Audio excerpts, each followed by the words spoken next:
ধীরে ধীরে অনুভূত হচ্ছে শীত। প্রকৃতির চারপাশেই যেন কুয়াশার আবির মাখানো। শীতের আগমনী বার্তা জানাতে রংপুর থেকে যোগ দিচ্ছেন আমার সহকর্মী সরকার মাঝারুল মান্নান। সরাসরি যুক্ত হচ্ছে তার সাথে। মাঝার, আর সকালে কুয়াশা কেমন পড়ছে সেখানে জানাবেন। প্রাণ প্রকৃতিতে শীতের আগমনে কি কি পরিবর্তন দেখছেন আপনি?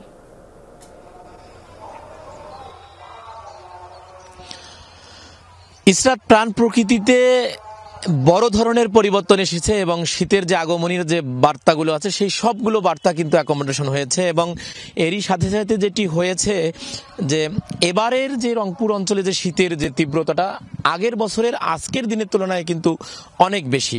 আমরা আবহাওয়া অফিসের সাথে আজ কথা বলেছি। আজ সকাল 6টায় এই রংপুরে শুধু যে সর্বনিম্ন তাপমাত্রা রেকর্ড করা হয়েছে 17.0 ডিগ্রি সেলসিয়াস। গতকাল ছিল এটি 17.5 ডিগ্রি সেলসিয়াস। তার আগের দিন অর্থাৎ শনিবার ছিল এটি 17.8 ডিগ্রি সেলসিয়াস।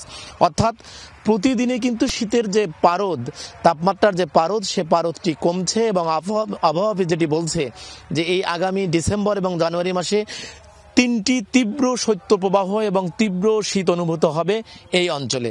এবং এর সাথে সাথে যেটি হচ্ছে যে আপনি দেখবেন যে প্রাণ প্রকৃতিতে এক বড় ধরনের পরিবর্তন এসেছে। সকালবেলা থেকেই কিন্তু মানুষজন তাদের যে শীতের পোশাক, সেই পোশাক পরিধান করেই কিন্তু আসছেন। এবং শীতের যে রোমাঞ্চকর যে অনুভূতির কথা আমরা বলি, সেই রোমাঞ্চকর অনুভূতিটা কিন্তু এখন একেবারেই দেখা যাচ্ছে দৃশ্যমান। তবে এই দৃশ্যমান রোমাঞ্চকর অনুভূতি দৃশ্যমান হওয়ার সাথে সাথে যে বিষয়টি আছে সেটি হচ্ছে যে এই শীত মোকাবেলা করবার জন্য, অর্থাৎ যে এই সামনের যে দিনগুলো আসছে, যে শীত পর্যদুস্ত যে মানুষগুলোকে কিভাবে তাদেরকে স্বস্তি দেওয়া যাবে সেই ধরনের প্রস্তুতি কি আছে, এইটা আমরা কথা বলেছিলাম রংপুর বিভাগীয় কমিশনার জনাব শহীদুল ইসলামের সাথে। তিনি যেটি বলছিলেন যে এরই মধ্যে শীত বস্ত্রের জন্য তারা প্রধান উপদেষ্টার যে ত্রাণ তহবিল এবং যে দুর্যোগ ত্রাণ মন্ত্রণালয় আছে সেখানে তারা করেছেন এবং এর মধ্যে তারা বরাদ্দও পেয়ে যাবেন।